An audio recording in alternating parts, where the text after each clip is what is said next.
Cinema താരങ്ങൾ വാണിജ്യ ഉൽപ്പന്നങ്ങളാണ്.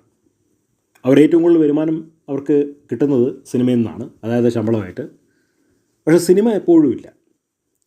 സിനിമ ഇല്ലാതിരിക്കുന്ന സമയത്ത് അവർ ഷോറൂമുകൾ ഉദ്ഘാടനം ചെയ്യുക, ഉൽപ്പന്നങ്ങളുടെ ബ്രാൻഡ് അംബാസഡറായിട്ട് പ്രവർത്തിക്കുക, കടകൾ ഉദ്ഘാടനം ചെയ്യുക തുടങ്ങിയ ജോലികളിലാണ് വ്യാപൃതരാകുന്നത്.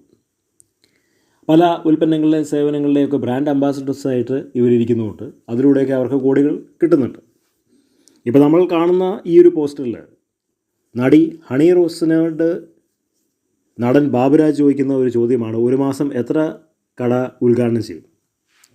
ഒരുപക്ഷെ ഇന്ന് മലയാള സിനിമാ നടിമാരുടെ ഇടയിൽ ഏറ്റവും കൂടുതൽ കടകൾ ഉദ്ഘാടനം ചെയ്യുന്നത് നടി ഹണി റോസാണ്. കാരണം ഒരുപാട് ഉൽപ്പന്നങ്ങളുടെയും സേവനങ്ങളുടെയൊക്കെ ബ്രാൻഡ് അംബാസഡറായിട്ട് അവരിപ്പോൾ ഇരിക്കുന്നുണ്ട്. ഒരുപാട് കടകളുടെ ഉദ്ഘാടനത്തിന് വേണ്ടി അവരെ ക്ഷണിക്കുന്നുമുണ്ട്. അവർ വരുമ്പോൾ വലിയൊരു ജനമാണ് അവർക്ക് അവരുടെ അടുക്കലേക്ക് ആകർഷിക്കാനായിട്ട് കഴിയുന്നത്. അതുതന്നെയാണ് ആ ഉദ്ഘാടന വേദികളുടെ ഏറ്റവും വലിയ വിജയം. അത്രമാത്രം വിപണന മൂല്യമുള്ള ഒരു നടിയാണ് നടി ഹണി റോസ്.